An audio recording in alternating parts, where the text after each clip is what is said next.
ఈ డబ్బులు కట్టడానికి ఇంతలా కష్టపడాలని నేనైతే అనుకోలేదు. అసలు మ్యాటర్ ఏంటంటే 6th సెమ్ కి సంబంధించి కాలేజీలో ఒక ఫీజు అయితే కట్టాలని చెప్పారు. అది ఈ రోజు లాస్ట్ డేట్ అని చెప్పారు. ఇంక సరే అనేసి బయలుదేరేసా. ఇంకా నేరుతో కాలేజ్ కి అయితే వచ్చేసా. ఇంకా ఇదే అన్నమాట మా కాలేజ్. చూడడానికి అయితే భలే ఉంటుంది లోపల.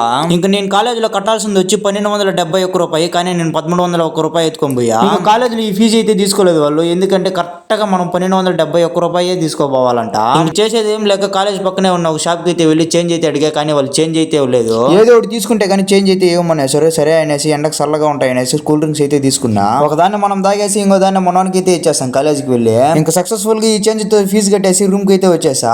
ఇంకా రూమ్ కి వచ్చానో లేదో మన తమ్ముడు అయితే డిమార్ట్ కి అయితే పదామన్నాడు, ఎందుకంటే ఉగాదికి ఇంటికి పోతున్నాడు కదా. ఇంకా వాళ్ళ అమ్మ ఫ్రిడ్జ్ లో పెట్టడానికి బాటిల్ అయితే తీసుకురమ్మనిందంట. ఇంకా నేరుతో డిమార్ట్ కి వెళ్ళి ఒక 6 బాటిల్ అయితే తీసుకున్నాము. ఈ చేతిలో 2 ఆ చేతిలో 2 సంఖలో 2 పెట్టుకున్నా కానీ కవర్ అయితే తీసుకోలేదు, ఎందుకంటే డబ్బులు ఎవరికి ఊరికే కవర్ తీసుకుని కవర్ లో పెట్టుకోవచ్చునా మళ్ళీ ఎత్తుకోవచ్చు బ్యాగ్ లోనే పెడతాడు. అంతలో మాత్రానికి ఎందుకు మా డబ్బులు బొక్క అయినా కూడా ఈ మిడిల్ క్లాస్ మెంటాలిటీ మీకు అర్థం కాదు. కానీ ఉంటా మరి బాయ్.